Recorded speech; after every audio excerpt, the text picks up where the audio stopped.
Okay. And we're live on social media and Flatland Radio. All About Wine. Starting up in a minute and 10 seconds. All right. Speaking of 1 minute until showtime. Speaking of Flightline Radio, we again, I was talking to the cigar guys, and we decided that we would have all of us on a podcast, the 1st and 15th. Oh. So we can all just get out there and throw stuff around and all that.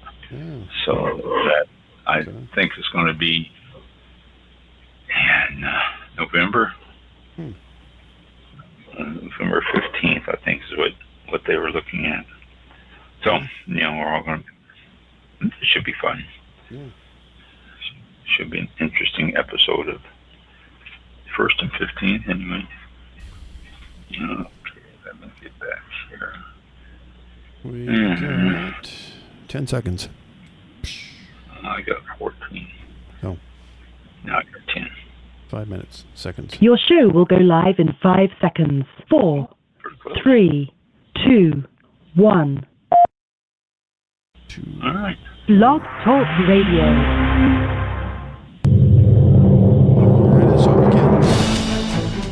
This is All About Wine, the talk show dedicated to the wine industry since 2009. Featuring winemaker, cellar master, vineyardist, and tasting expert, Ron. Basically what we're trying to do on this program is just trying to educate people and trying to make wine less confusing and more friendly. From coast to coast and around the world. We really have had some neat people on the program. I love that. Post your questions and comments during the live show on our Facebook page at www.facebook.com/allaboutwinebtr. Again, that's www.facebook.com/allaboutwinebtr. And now, All About Wine is on. Here's Ron.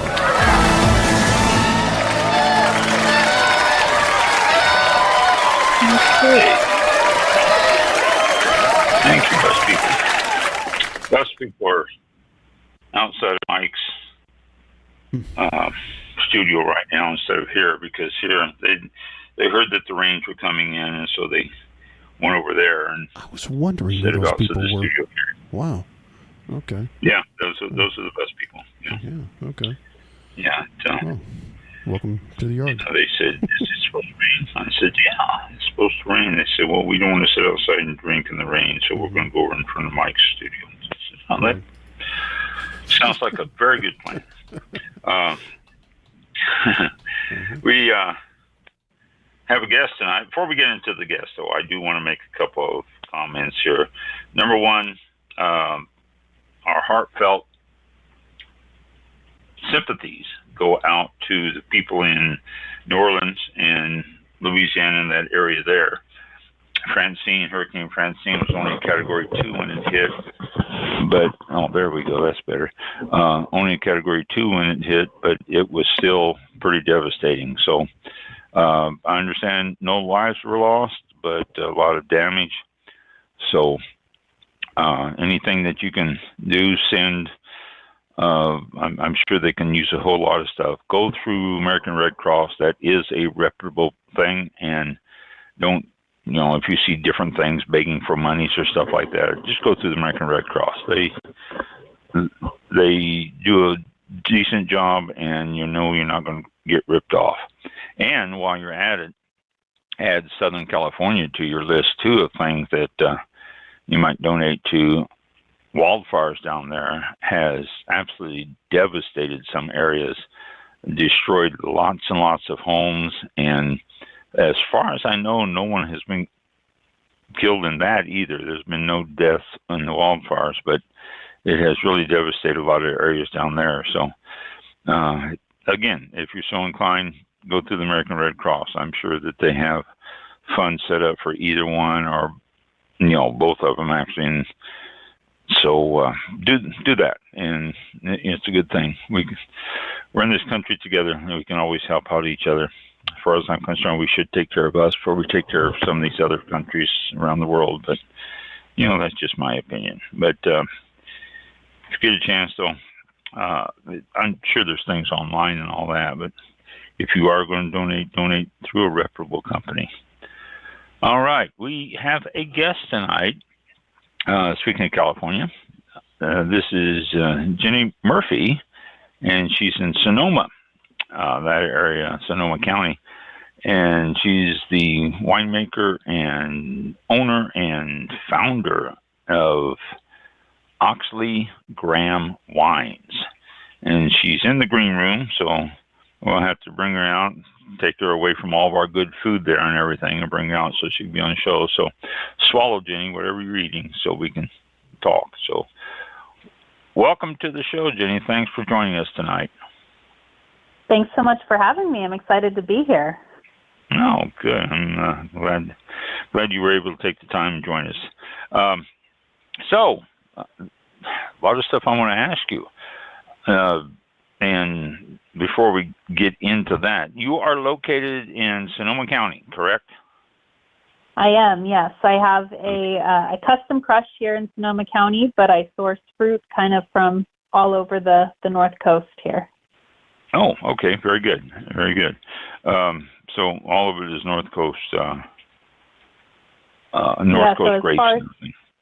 As far south as Santa Cruz Mountains and as far north as very far north in Mendocino County. So wow. A good widespread of yes, it sounds like it. Those are some big counties out there in that area. Yep. So, first, I'm going to let you talk for a while and tell us where you started, how you got here, what led you to wine, what did you do before? Because the winery's only been open, 2 years? And so It's not like you've been doing it forever and ever. So tell us all about you and how you got to where you are now. Yeah, so I have been making wine now for about 16 years. Wow. I'm not new to winemaking, but I am new to business owning and running my own brand. But I have definitely started out, kind of fell into it. I started out with a chem degree from UC Davis. So that was kind of, something that seemed like an easy transition, but I had no intention of kind of going into winemaking. I was planning to join the forensic science path and had done a bunch of undergrad research and done internships that were the forensic science route. But I graduated from college in 2009, and the economy was terrible, and the dream of getting a county job was dismal. So I kind of had to pivot, and that kind of became a theme for me in my career. But I pivoted, and I went to the career fair at Davis, and they had, a bunch of wineries there that were looking for chemists. They wanted people to come and work in their labs for harvest. And I thought, that would be a fun little distraction until I get back on the path that I plan to be on. So I did that. I did an internship at Corbel Champagne is what I ended up taking, and was in their lab for about 7 months. And I just got bit with the bug. So I loved it. I loved kind of the mix of science and outdoors and getting your hands a little sticky, and I just thought it was a blast. I got to drive around. Corbel's a pretty big winery compared to where I've been since, but I got to drive around in my golf cart and collect samples, and it was just the best. I thought it was so fun. I can imagine, yeah. Yeah.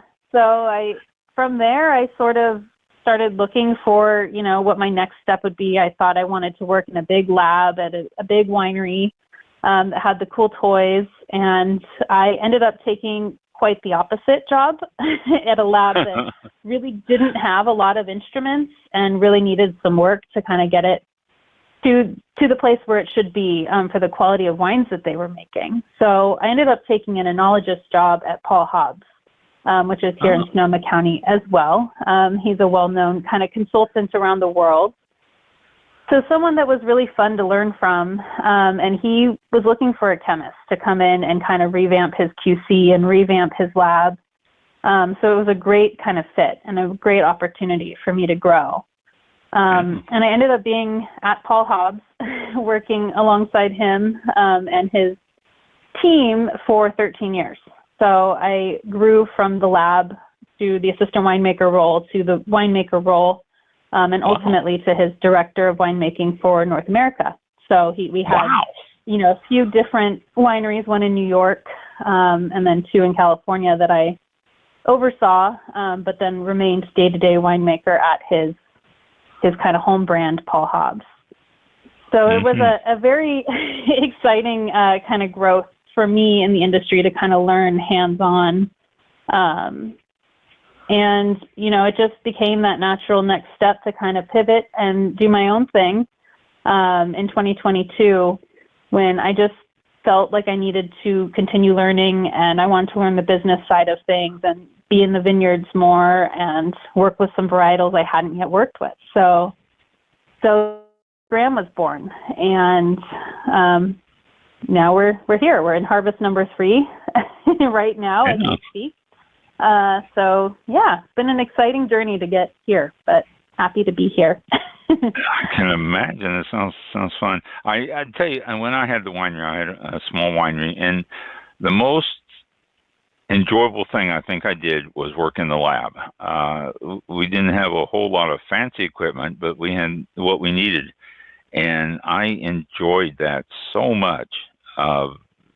Testing the wines and just the different things you do. I mean, you know what you do in the lab, and had an opportunity to go down to out to California to a great big winery down there. Well, I shouldn't say. Well, yeah, it is a winery. They don't really sell direct. They sell to wineries. So, but I had a chance to go down there and spend a week with them in the lab, and it's just so fascinating. The lab part of it is, I think, one of the funnest things about having a winery. Everything else tends to be work.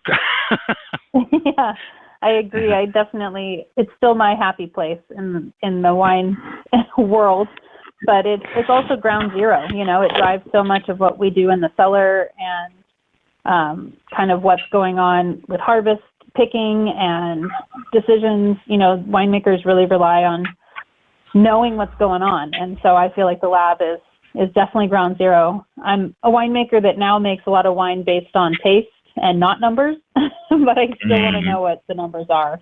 So for me, it's kind of a good mix. You pretty much have to. When you try, let's see, you want to know the numbers, because then when your next harvest comes in and you check the numbers on that, if it's reasonably close to what you had before, then you feel comfortable with that wine.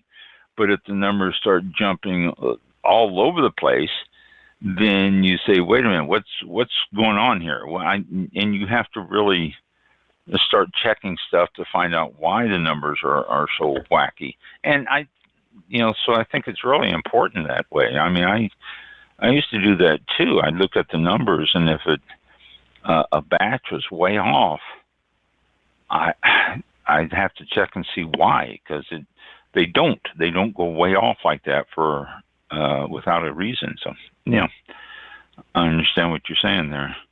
Yep. So you opened Oxlee Graham, and first question on that, Oxlee Graham, that seems like an odd name for a winery. Where did that come from? Yeah, so it's actually named after my grandmother's. So Oxlee is my mother's mom's maiden name, and Graham is my dad's. So it was kind of a paying homage to 2 strong women that kind of headed up our family and taught me a lot of things and how to be honest and strong, and kind of laid the groundwork for what I'm doing now. So I wanted to put them at the forefront. Very good. Yeah, that's a good tribute. Are either one of them still around? Are they both still alive? No, they actually both have passed. And my granny Oxlee, she passed away in 2021, and so kind of right before I started the winery. And so it all became kind of, I wanted to do something that honored them. She was my last grandparent to pass, but she made it to 99, almost 100. Wow. So she lived a good long life. But my dog is also named Oxlee. So he was born a couple days after she passed. And so I named my puppy Oxlee, and then I decided to start a winery. So so everything continued on. Oxlee, yeah. Well, that's good. So Oxlee Graham is from your grandparents, our grandmothers. Yeah. Tribute to them. Oh, that's very good. You said you get wine from different vineyards in Sonoma and Mendocino. What when you started in 2021, 22, did you already know where you were going to source those grapes, or what was your process on that? I didn't, and I didn't really know the vineyard world all that well. I had been in production for so long that I knew how to, source things like barrels and tanks and all those things. But fruit was a whole kind of new rodeo for me. Yeah. But I knew that I wanted to make Pinot Noir. That was sort of my favorite varietal I worked with during my time at Paul Hobbs, and one of my favorite varietals to drink. And so I knew that I wanted to make Pinot Noir and kind of make Pinots that were different expressions of different areas of kind of the coast, North Coast. And so that's why I went to Mendocino to find Pinot up there. And then I have a Sonoma Coast Pinot, and I've added a couple as I've gone here. There's a Santa Cruz and a Russian River. And so Pinot is kind of the backbone to the winery. And I sort of lovingly call the project Pinot and My Weirdos because I make a lot of Pinot, but then I like things that are off the beaten track a little bit. So one of the varietals I knew I wanted to work with when I started my brand was Petit Verdot. I felt like there aren't a lot of fantastic Petit Verdots out there. People tend to just blend them out into cab. Yeah. And I felt like I had worked on Petit Verdot for so long while I was at Paul Hobbs, and I could make a pretty darn good one. And I just felt like it deserved a day in the sun. So that was something that I wanted, but I really like cool climate wines. So finding a Bordeaux varietal like Petit Verdot in cooler climates is harder than you'd think. So I didn't want to go to Napa. I didn't want, some of the AVAs in Mendocino and Sonoma County are warmer. So I ended up finding this vineyard kind of totally by chance in Fountain Grove, which is actually where I live in Santa Rosa. But it's on the border of Napa. And so it's this newer AVA that is mountainous and cooler, has a little bit more of that coastal influence, but it's just a perfect place to grow it. So that was kind of exciting to find these perfect vineyard sites for what I wanted to be making. But I've just partnered with growers that are smaller. A lot of them are really supportive, really believe in what I'm doing. And, it's fun to kind of work with small family-run businesses instead of big kind of, hugely farmed sites. So it adds to logistical challenges for sure when you're working with small individual growers, but it definitely, I think the wines really shine through and the personalities come through. So for each vineyard. With the smaller growers too, you work with them and they work with you, and they can help your expression of what you want to do. You say, leave it hang on the vine a little bit longer. They would do it, whereas big vineyards won't do that. They harvest at a certain time, and that's it. And with the smaller ones, they would be more than willing to work with you on that stuff. No, that's great. So you mentioned, and let's talk about your wines. You mentioned that you have Pinot Noir, which you like, and then Petit Verdot. And you're right. I enjoy a Petit Verdot, but it's almost impossible to find them because they're usually blended. And I know exactly what you mean. So you have those two. Any others that you are making or that you plan on making? Yeah, so I also make a couple of whites that are a little bit different. I have a white blend that I made in 2023, so that is out in the world. But it is a blend of Chenin Blanc and Picpoul Blanc, which, again, are two. Picpoul especially is lesser known. I'm sorry, I'm going to interrupt. What is that second one? Picpoul or Picpoul.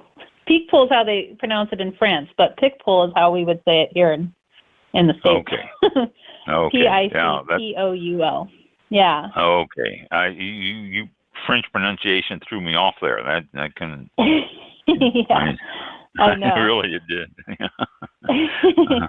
So, but it's a really fun blend that I've never seen those two grapes together anywhere else. And it was sort of something that happened by accident because the Picpoul had two very tough vintages where it grows up in Mendocino. And it froze the first year I was planning to work with it, and it didn't ripen the second year. So it kind of, the second year they called me and they said, how do you feel about Chenin Blanc? And I said, I can try it. And they found me a little bit of Picpoul in another block that had ripened. So I did this little blend, and it just became this beautiful little marriage. So it's something that I definitely am now contracting for and planning to make in the future. But so that's a really fun little white blend. And then I also am making Albarino this year. Oh, I know. So the Albarino is from Russian River. So again, cool climate. And I plan to do it all in stainless and kind of keep the freshness of the varietal. So that'll be a fun little experiment for this year. But so a couple of interesting whites. And then my unicorn wine, what I'd really love to make in the near future is a still Pinot Meunier. So that's hopefully in the pipeline. Out those weird ones, don't you? I do. Yeah. I like the oddballs. But probably my favorite wine experience I've had was with a Pinot Meunier, a still Pinot Meunier. So that's something I would like to try to make here in the near future. So. Well, these are obscure grapes for seeing them on a shelf when you go on, walk into wine stores or, grocery stores anywhere that carries wine. These are somewhat of obscure grapes. You don't see them much or all that.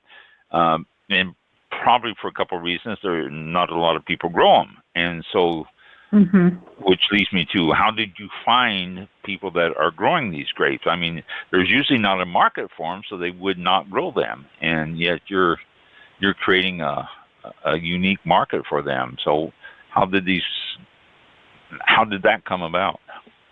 Yeah, so I actually have been involved in some really great groups that are kind of women in wine groups. And the first one I was a part of is called Batonage, and it's out of Napa, but there's women in the group from all over the country and the world. But I did a mentorship program, and I was a mentee, and I worked with a woman that was a vineyard mentor, and it's kind of, vineyards are all about who you know, and it's still very old school in that way. There's not a website where you can go on and see what's available. So it's kind of getting introductions by the right people, which is something I had to learn after I started my business, how to kind of find these grapes. But I was introduced to this vineyard that's in Mendocino, the only vineyard I work with in Mendocino, and it's called Alder Springs Vineyard. And you may have seen wines coming from that site. It's a pretty well-known site, really far north in the county. Yeah. So they grow, Stu is the owner, and he grows all of these different oddball varietals. It's kind of his passion. He loves seeing what can grow at his site. It's this big vineyard, and they just do a spectacular job with farming. And so he has kind of everything. So when I was looking for an interesting white, I was introduced to that vineyard, and then I ended up getting Pinot, and the white blend comes from there. So I actually, ironically, went there looking for Chenin Blanc, and they didn't have any available. And so I ended up with Picpoul. And then that had the two hard vintages, and I ended up with Chenin Blanc and Picpoul. So it was kind of a happy happenstance. But so they have a lot of really cool stuff, and they also have some Pinot Meunier up there. So I know I can find it there. And we've kind of formed a good working relationship. So I think they'd be happy if I wanted to take a little bit of that fruit as well. But so I'm just thinking how big is his vineyard? I mean, with all these different grapes. Is it really? You know. It is. Yeah, It's a pretty big site, but it's this beautiful, magical kind of. You go out there and you get it. Like I thought, why am I driving 2 hours north of where I live just to see this vineyard? But once you get there, you get it, and it's just gorgeous. And he tries things out. So he has this block he calls his lunatic fringe. That's all these different varietals he hasn't yet planted, but he's trying them to see if they work there. So so he's into being experimental, and the team there is just spectacular. I mean, they do great work. So I've been very happy, kind of partnered with them. And then my Albarino I found actually through another group I'm in, another Women in Wine group. And I kind of found the grower through another woman that used to own the vineyard. And it was that whole handshake deal, kind of people who know people. So, so I found this Albarino, which is really uncommon in Russian River. There's not a lot of it planted. So I can think of like 3 vineyards that have it. I'm sure there's more, but those are the only 3 I know of. And I am lucky enough to get fruit from one of them. So that's been kind of special. And then I'm originally from Silicon Valley, which is about 2 hours south of where I live now.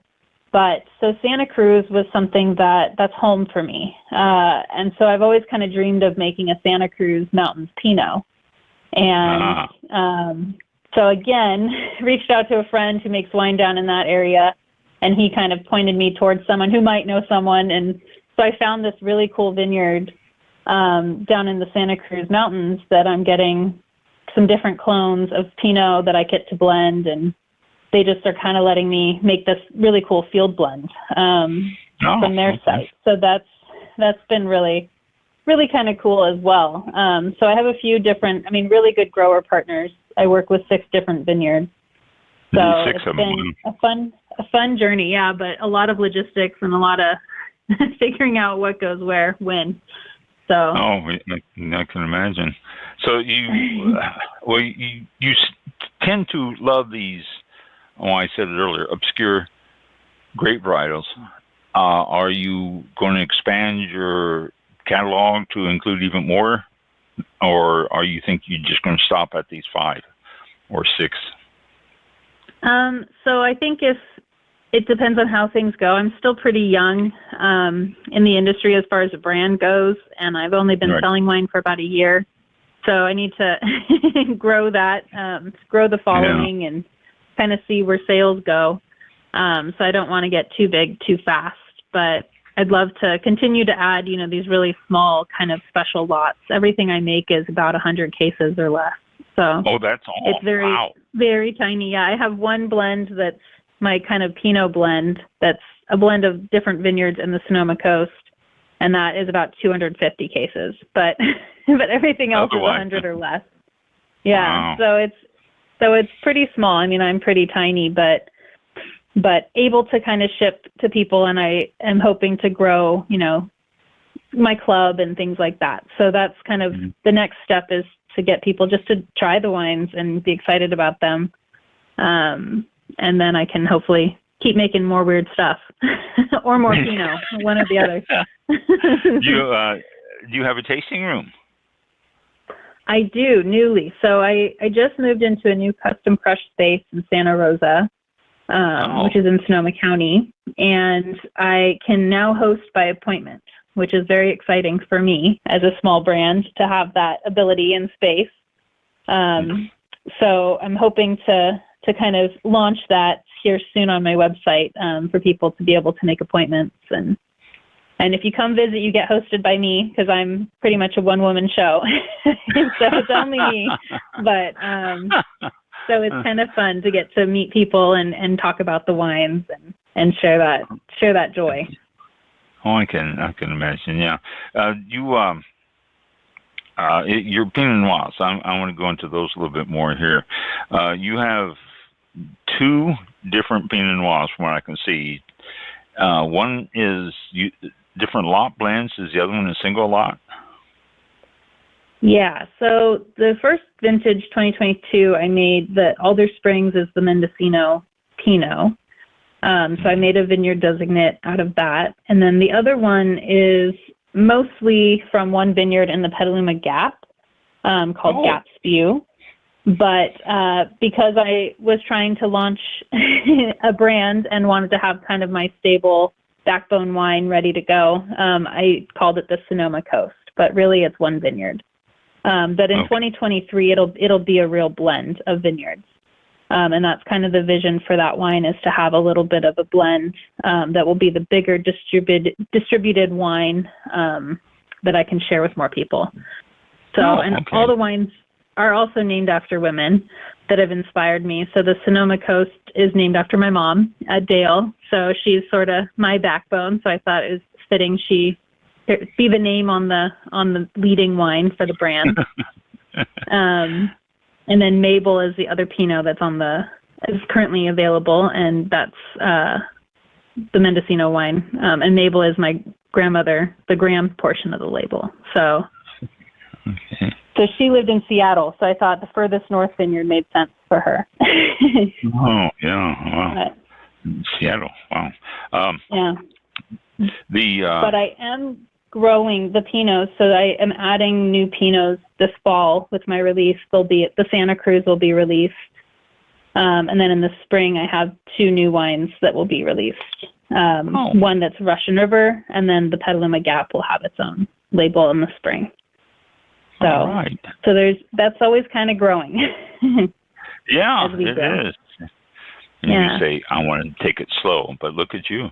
No. I don't really know what slow means, I guess. I thought that. Yeah. What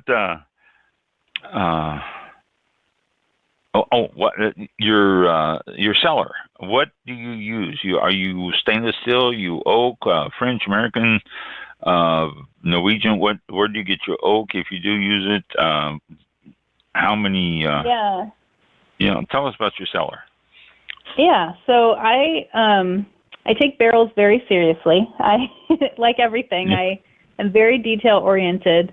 I'm not chemist by nature, but I really believe that which cooper you use, which there's so many different types of barrels. There's so many different people that make barrels, and each one of those people are coopers. And so I really think it's important to put the right cooper with the right wine, the right clone, the right, et cetera, et cetera. So for me, I buy just a few new barrels a year because I'm so small, but all of the new barrels are different coopers. So I have about 8 to 10 different coopers that I have, and some of those are neutral oak and some of those are new. But I believe in diversity. I think if you only use one cooperage, that you're kind of single-noted. So I want to use different coopers. I want to use a little bit of new in some things, maybe go all neutral in other vineyards. But everything I do is French oak. That's the only type of oak I use. And that's only on the reds. So the whites are both stainless steel fermented. The blend is done in a tank. To keep it really fresh and bright, the white blend. And then the Albarino is being done in stainless steel barrels. So I can get a little more texture, a little more mouthfeel by stirring and kind of playing with that wine a little bit in barrel.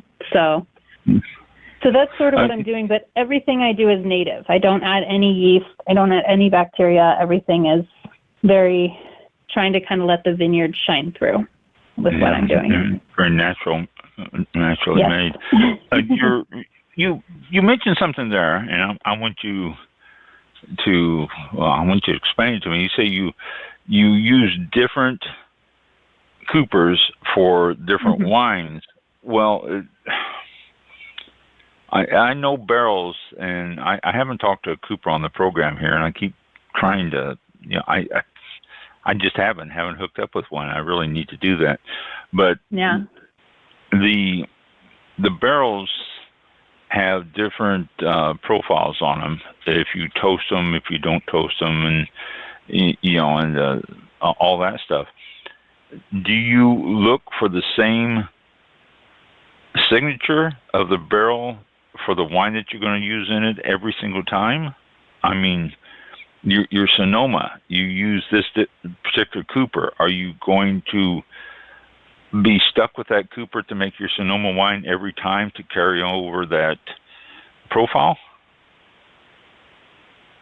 Yes and no. So each barrel, even within the same cooper, is slightly different. So it's not like, it's still an artisanal product. So it's not going to be consistent year after year. But I kind of know certain coopers may be, more structure driven, more spice driven. Some have more florals that they produce in general. So I might try to put, once used or a brand new barrel of that cooper on a wine that I want to accentuate. For example, the Mendocino wine, I have one cooper that works really well with it. I've tried, different new barrels now on that wine, and there's one that just does better.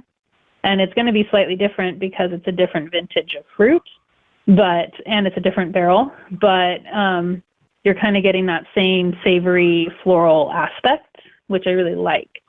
So yeah, I will find things that work well with certain vineyards and use that as a tool in making the wines, but they're always going to be slightly different just because of the nature of making wine. The vintage changes and the artisanal barrel changes, and so it's part of what's tricky, but also part of what's fun about it. But you kind of start seeing things that sometimes barrels are too powerful for certain sites. Like there's some coopers that just have too much structure, too much spice, and that's not really the direction you want. Too much warmth. You don't want to go that way with certain vineyards. Where other ones, maybe you want that richness. So that's something that I've kind of learned with working with these barrels for years now. I kind of know how they behave for the most part, but then every time you add a new vineyard, it's a whole nother study. So it gets kind of interesting. Yeah. It would be. It creates a whole new set of rules there. Is your Pinot Noirs very tannic then? Are they made to age, or are they fruity and drink now Pinot Noirs? They're definitely age worthy, but they're not tannic. They're and they're very different, which has been really fun, kind of showing them off. The one from Mendocino is very like Burgundian in style, very light in color, but super savory and like mouth-filling, juicy. But it's very like the acid and alcohol. The alcohol's low, and the acid is, abundant, so it's going to age really well. And even just the year that it's been in bottle, it's gotten so much better. And then the Sonoma Coast is meant to be more of that crowd-pleasing kind of wine, a little more velvety, a little more tannin, but it is still very age-worthy. Not a lot of alcohol, but enough acid to kind of keep it with the fruit for longer. So that's kind of part of my philosophy, is I want to make wines that you can drink now, but that you can hold and age for a long time. You said not a lot of alcohol on both of the wines. What is your ABV?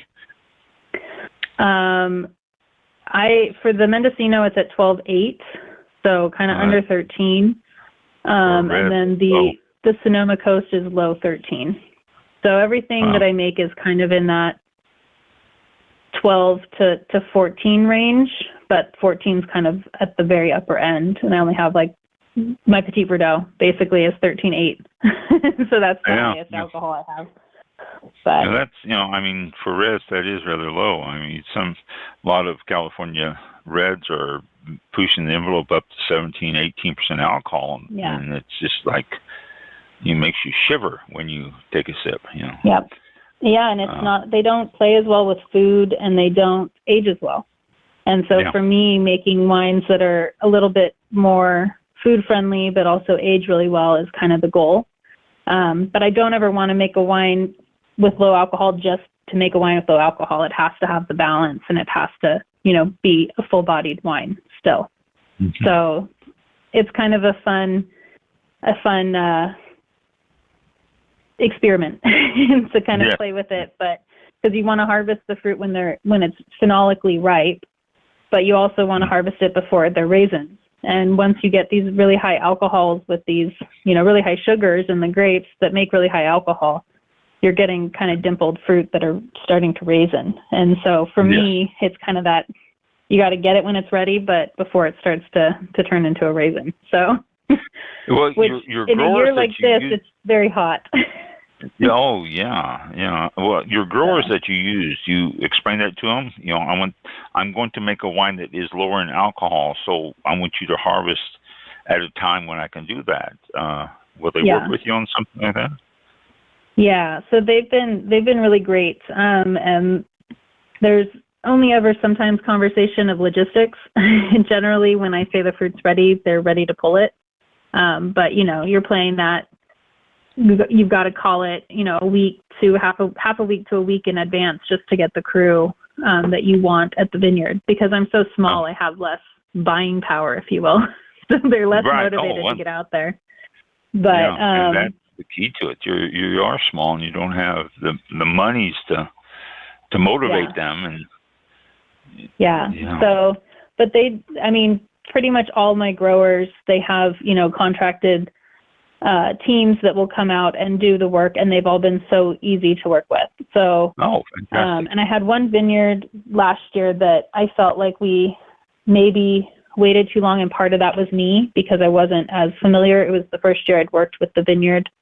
So this year I talked to the grower and I said, we're going to pull it earlier. I want to kind of walk it, and I need to, but it's every year you work with a vineyard, you get a little better because you're getting more used to the site and how it behaves. And that particular site has rows of vines that grow in two different directions, north and south and east and west, which can make it really tricky to pull it all at the same time because they're getting different levels of sun at different times. And so, wind and that is part of the, and it's so small. Again, I get that whole vineyard, but they want to get one crew out to pick the whole thing in one night because it's not big enough that, they can come out multiple times. So it makes it a little tricky, but I think we nailed it this year. So that was kind of a good pat on the back for all of us this year. But, are you hands-on at all the vineyards? Somewhat. So for most of them, because I'm not the owner, I can kind of make comments and suggest things. But some of them I'm getting like 2 tons out of a block that a lot of people are getting fruit out of. So I don't really have, I can't say drop this much fruit or, but then other ones I have a little more control because I'm getting the whole block or I'm getting the whole vineyard. So it's a conversation with the grower and myself kind of as we go. But I am luckily working with a lot of people that I trust, and I lean into their expertise because vineyards are something I'm, continually learning about, and I don't consider myself an expert yet. So production's really where I shine, but it's been really fun to kind of get out there and understand what's going on. And I feel like each year I've progressed and gotten better at making the pick calls and all of that. So it's been a fun journey out in the vineyard. Well, if each year you're getting better making the call when to pick, then that would obviously interpret into a little bit of an improvement in your wines every year. So. Yep. Yeah. That's a good thing. Well, we've discussed your two Pinot Noirs in depth here in the ABVs and how they're made. Your whites, your blends, and your Albarino. What are the alcohol, and tell us about those? Yeah. So the white blend is the only one that I've made and bottled. The Albarino is currently fermenting in cellar right now, and it smells delicious, but it hasn't finished fermenting, so I can't tell you what the alcohol is. But the white blend that I made in 23, it's at 12.1% alcohol, so it's very low. But it's just a really fresh kind of, it's that Chenin and Picpoul blend, and so the Chenin brings all these like pomaceous fruits and florals and creaminess. And then the Picpoul is normally a varietal used for Rhone blends as the acid component, because things like Roussanne and Marsanne are not very acidic. So the Picpoul comes in and kind of drives that blend. So it's been really interesting to see it with Chenin because it has more of this like saltine cracker kind of green apple, just solid acid. So it's this really beautiful wine. Yeah. Chenin Blanc has that the green apple bite to it, aroma to it. I mean, that's one of the things I love about the Chenin Blanc. Yeah. Yeah, so the white blend has been probably one of my most popular wines since it's been released. People are just loving it, but it's also been a hot summer. So it's perfect for, sitting out on your porch and drinking a glass, or it has been paired with a wine dinner. I'm in this shop in Tiburon, which is a town south of me, and he's been a great supporter and been pushing that white blend, and so he paired it with a Mediterranean dish and a dinner, and it just pairs so well with food. So it's just been really fun. It's been fun to kind of have a white that's so different. I made, in my previous position at Paul Hobbs, I made so much Chardonnay that I really didn't want to make Chardonnay anymore. And so it's been fun to make this white that's just something so different than anything I've made. So it's been kind of fun, but it has malic acid in it still. I didn't take it through, so it just has this really beautiful kind of brightness, and it's all stainless steel. So so it's kind of a fun little summery wine, and I'm hoping the Albarino will be kind of a good complement to it with a little more texture and a little more cream, but still that same energy and freshness as the white blend. You're going to continue making your white blend then? That's going to be one of the wines on the... I am, yeah. Yeah, it's been so popular. I was going to go back to just doing a Picpoul, but this has been so popular, and I don't want to scrap it just yet. So I'm contracted for the blend. But... Well, if you go back to the Picpoul, it's going to be too acidic, I think, because, like you said, it carries a lot of acid in the wine, and with that blend, you're balancing that out a little bit more there. So, staying with the blend seems to be the way to go. Yeah, I think so. One of the things that was mentioned to me when I was first contacted and we corresponded about having you on the show was the fact that you are real big at promoting women in the wine industry. And I try to do that as much as I can too on this end. I love to get women on the show and tell us about it. But one of the things, women are seriously underrepresented in the wine industry, as you are well aware of. Your groups and stuff like this, it sounds to me like it is changing quite a bit out there in California. Am I not mistaken? Or yeah, I think I definitely think there's more opportunities that people are kind of embracing, women in the industry, and it's still really difficult. Like, it's still definitely a male-dominated industry. There's a lot of, people underestimate what women can do as far as, pulling hoses in a cellar and setting up all the pumps and all that stuff. I think there's it still is that way. Like women belong in the lab and women belong, maybe in winemaking, but not in the cellar. In the tasting room. Yeah. In the tasting room and marketing. The amount of times that I went to events and was asked if on behalf of Paul Hobbs, I was asked if I was in marketing or sales, and they just couldn't believe I was the winemaker. So that would become a little frustrating, but it's just the people can't wrap their heads around it. But I think that it's getting better, and I think that there's a lot of these great organizations out there that are promoting women, and you're stronger with more numbers, and so there's just these great networks that I think form, and we want to see each other succeed. And I mean, that doesn't mean we don't want to see other people succeed, but it's just this thing where it's been hard, and you want to be there to kind of help the next generation or even the current generation. But I think I found that in my career, sometimes it seems like it's so competitive in the wine industry. Like people don't want to talk, they don't want to share ideas, because they don't want you to have a leg up. But when I've gotten together with these women in wine groups, it's more collaborative, and people aren't really scared to share quote unquote secrets, because you're not in my head and I'm not in your head, and we have different palates, and we're going to end up with different wines.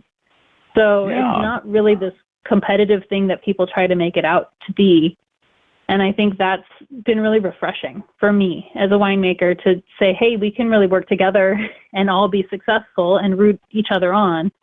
And it doesn't have to be this weird competitive atmosphere, which I think has been the driving force in the industry for so long. So that's been really cool.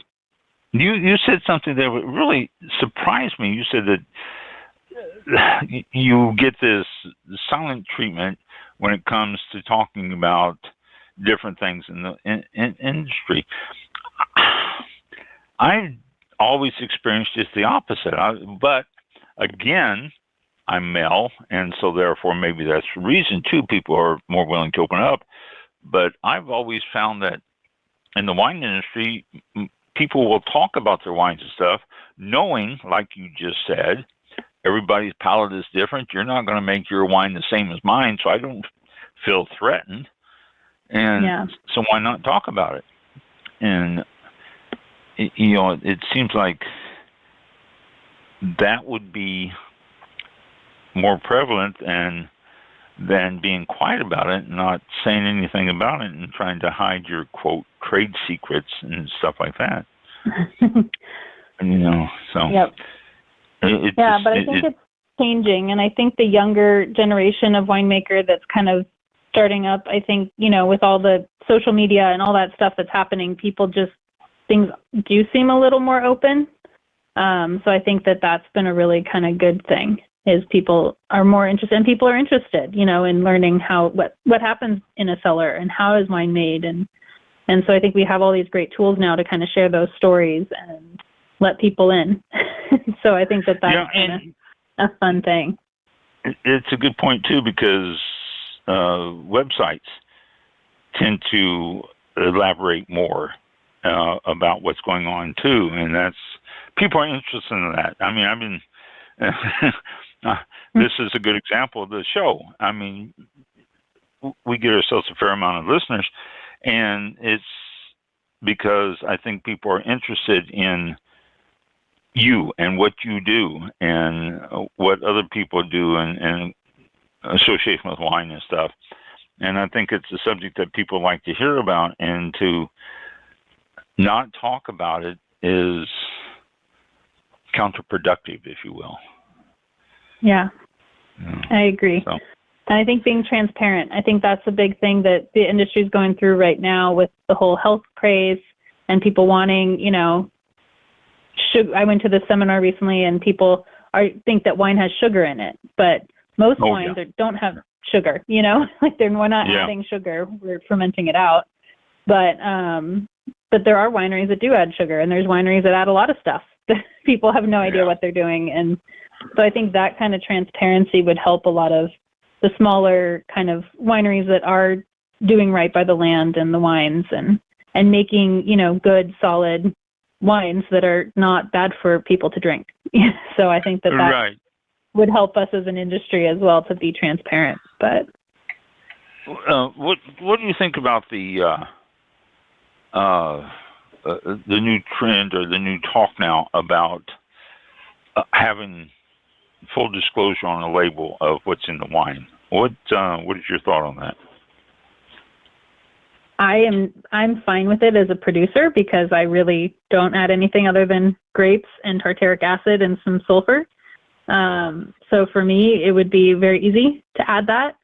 The only thing I have hesitation with is visually how it would look because I'm all about the package and the label and tradition of it. But as far as being transparent in that way, I have no issues. And I think the wineries that are doing it already, like Ridge, and there's a couple others, that it's nice. It's nice to just see it on a label and people know what they're drinking. I think that helps a lot of consumers feel better about the product.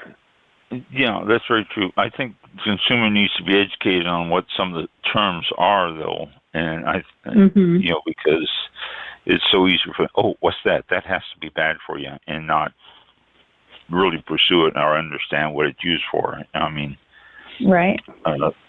Things are used in wine that is not harmful or anything. It's just to stabilize and other things like that. And I think people need to understand that. So, Mike, do you have any questions or comments or anything for Jennie? I don't. I was going to. So you graduated in 2009. I'm going to go all the way back here.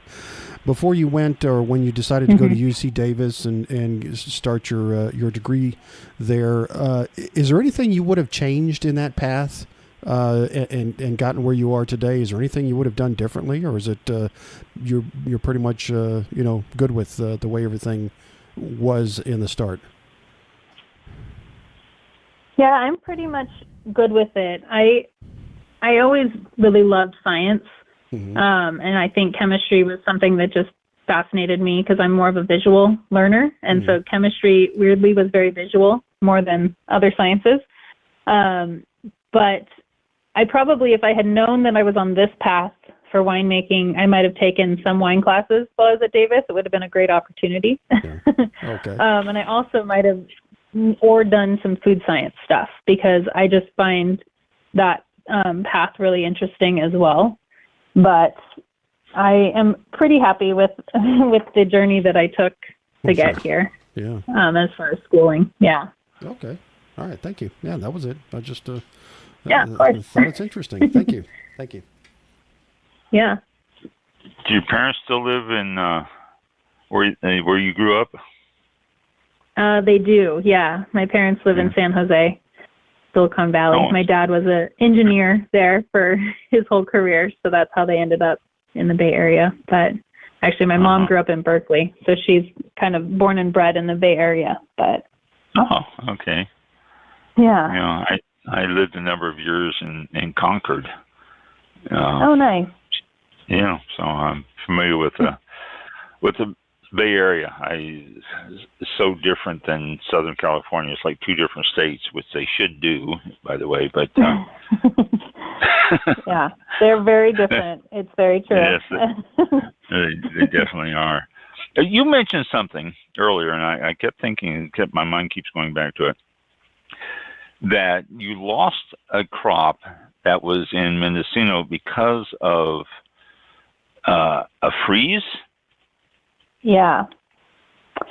So in 2022, that vineyard in particular, it's really far north. And so as everything was kind of blooming and buds were bursting, it snowed and it just wiped out. They lost like 90% of their crop that year. But it was just a really unfortunate weather event as everything started blooming. So. Did they get winter snows there every year? Most years, yeah. They'll get snow in the winter, and then they have an interesting pest pressure of bears there, which is the only vineyard I work with that has that particular issue. But the bears will come out and start eating all the Viognier first, and then they move into Pinot. So you'll get a phone call from them, and they say, the bears are out. You better you better come get your grapes. So it's pretty cute. Stu, the owner, says that he has the fanciest clientele because they show up in fur coats. But I never thought about bears. I mean, there's all sorts of stuff that you got deer and you got raccoons, you got rabbits. I never thought about bears. I know. That's the first vineyard I worked with where that's a real concern. They rip through the nets and they just go after the grapes. Yeah, that's funny. Well, that's bad, but that's still funny. Yeah, I mean, it's a pest you can't really get rid of, like that's right. There. You can't go up and go shoo. Yeah. Like deer, you just walk out in the field and they run away. But yeah, I don't think I'd want to confront a bear. I'd be like, you finish that Viognier. I'll come back later. That's right. Let me know when you're done. Yep. Definitely. Bears. That's amazing. Yeah. No. They, and then they're out fattening up for the winter anyway. So. That's right. Yep. It's sitting right there for them to snack on. Why not? Before we leave, Jennie, I want you to give all the information first, before I do that, I want to talk about your podcast. Yeah. You do a podcast. Tell us about this podcast. What does it involve? I don't do a regular podcast. I've been on a few podcasts, but I haven't done, I don't have my own yet. Well, I thought I saw it. I was going through all sorts of different stuff for Oxlee Graham, and yeah, I've been on a few, but I don't have a regular time slot yet. Oh, I thought you did. Oh. No. I was looking at it. I just misread it. So you've been on different ones. So tell us all the information about how to get in touch with you and how people can listen to the podcast that you've guest on. Your website, Facebook, social medias of all sorts of type, how they can contact you if they're up in that area and they want to have a tasting with the winemaker and owner, all the stuff that people need to know. Yeah, so my website's probably the first line of attack, and it is just Oxlee, Oxlee, Graham, Graham, wines with an S.com. And on there you can kind of find everything, the wines for sale, how to contact us, and that's the best way to book an appointment for tasting is through that website. I'll list soon a link for making appointments, but if you want to do it before I get there, the contact, everything, like I said, comes directly to me. I'm a one-woman show, so I make it look like there's a bunch of us, but it's really just me. So the website's the best place to go. But I also have an Instagram that I've been posting videos, and you get to see pictures of Oxlee the dog and things like that. So that's just at Oxlee Graham Wines is our handle. We have a Facebook page. It's just linked to the Instagram, but that's Oxlee Graham Wines is our page on Facebook. And that's kind of the main things. If you want to email me directly, you can email me Jennie, JENNIE at oxleegrahamwines.com. But that's kind of those are our main points. Yeah. But the website will take you to all of those places. So that's kind of the best place to check out first. I was checking out your Instagram account. A lot of pictures there. A lot of and really good pictures there of the vineyards and fermentation and people that having fun with the wines, all that. There's all sorts of cool stuff there. So if anyone wants to are visual and they want to see the pictures, and the Instagram place is a good place to go. So. Yeah. And we'd love a follow. we like getting followed on Instagram. It's fun.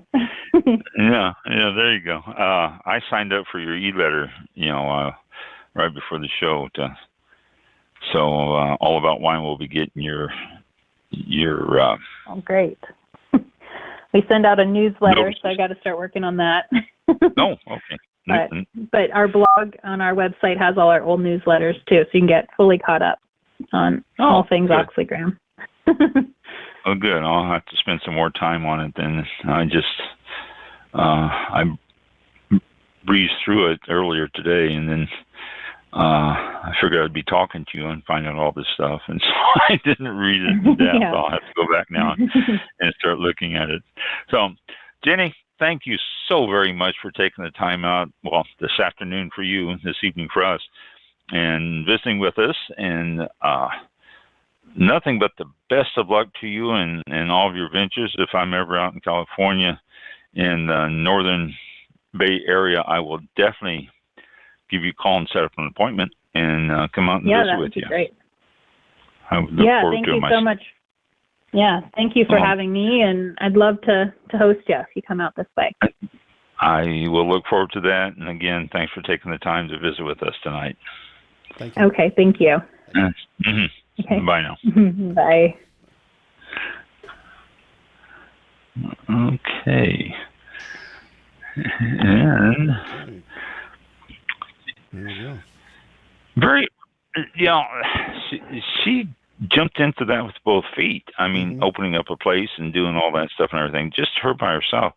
That's a lot of work. Yeah. That is a lot of work. It just is. I mean, that's a lot of work.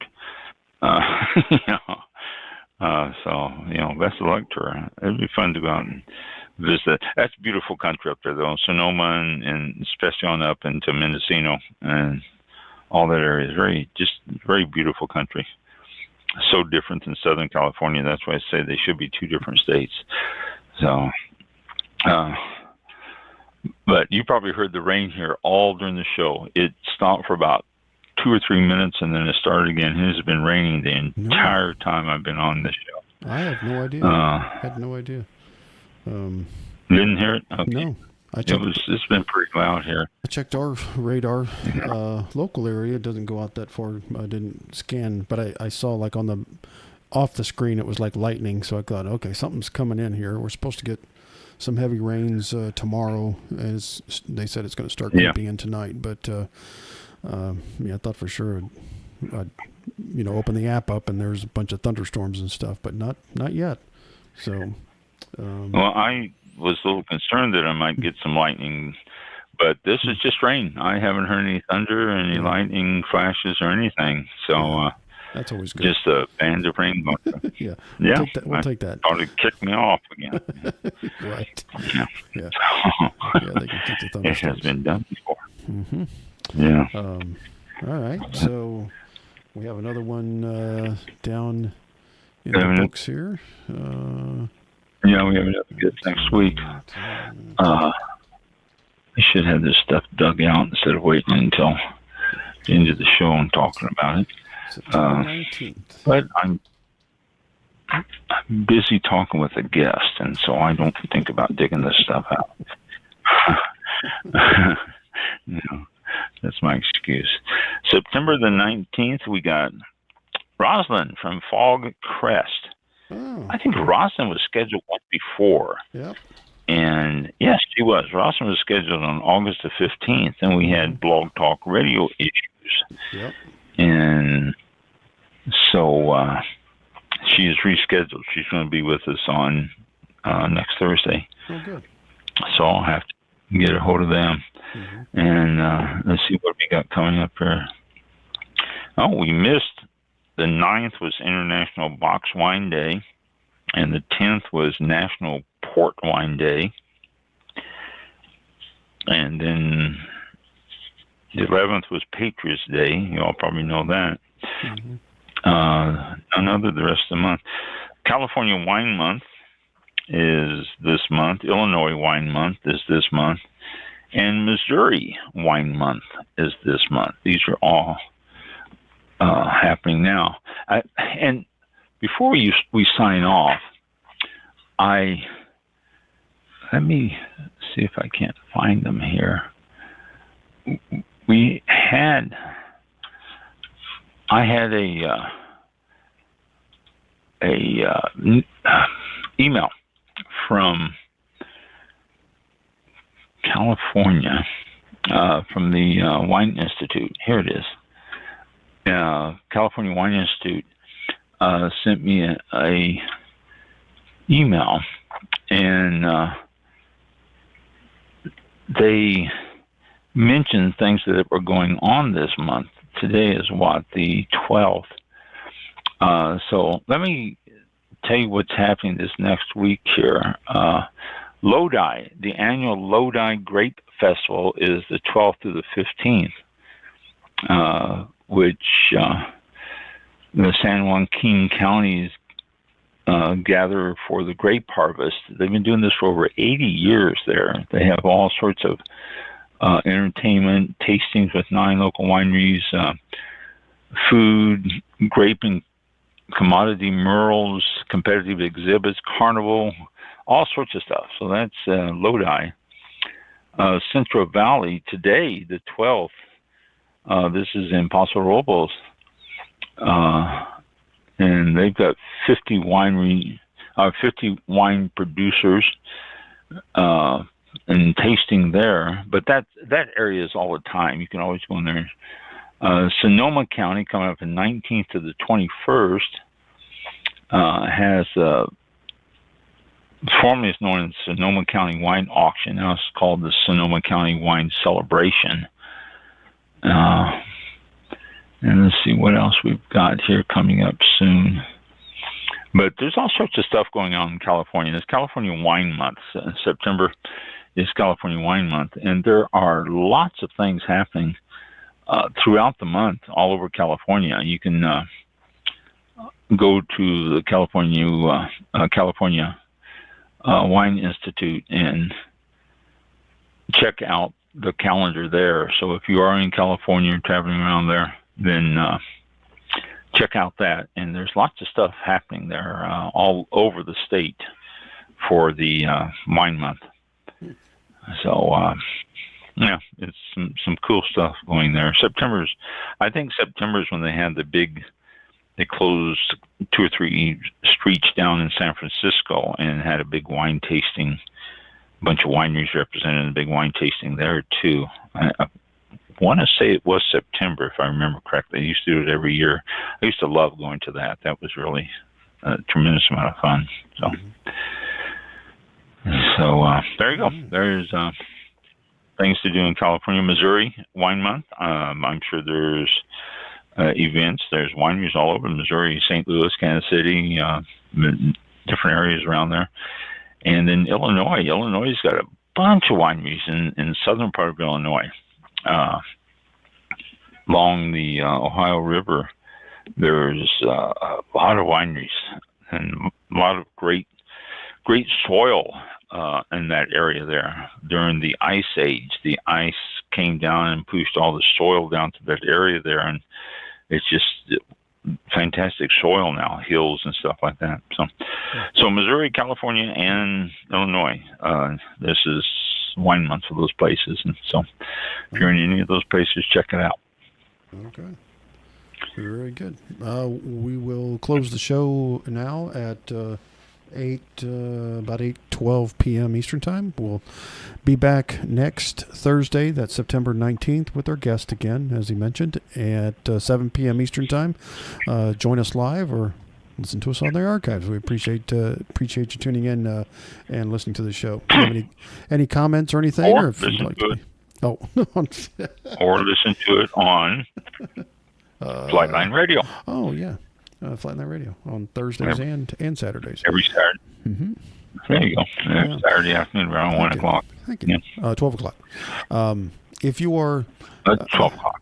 If you have any questions... If you have any questions or comments or anything about the show, or you want to be a guest, be sure to email Ron directly at allaboutwine101@gmail.com. And he will read your email, and we'll see about putting you on the show, or at least, if you have a question or something about wine, let us know that way. And have it answered. Have a great weekend ahead and a good week, and we appreciate it. And be safe, and we'll talk to you all next Thursday. Thank you. All About Wine. Y'all be safe out there. We'll see you next week. Right, thank you. And there we go. This concludes tonight's broadcast of All About Wine with your host, Ron. For show information, links to All About Wine on Twitter and Facebook, or to be a guest on this show, visit the show website at www.allaboutwinebtr.com. Archived shows are available for download on iTunes or on our show page at blogtalkradio.com/allaboutwine. Thank you for listening. Drink responsibly, and we'll see you next time on All About Wine. It's X. It's not Twitter. X.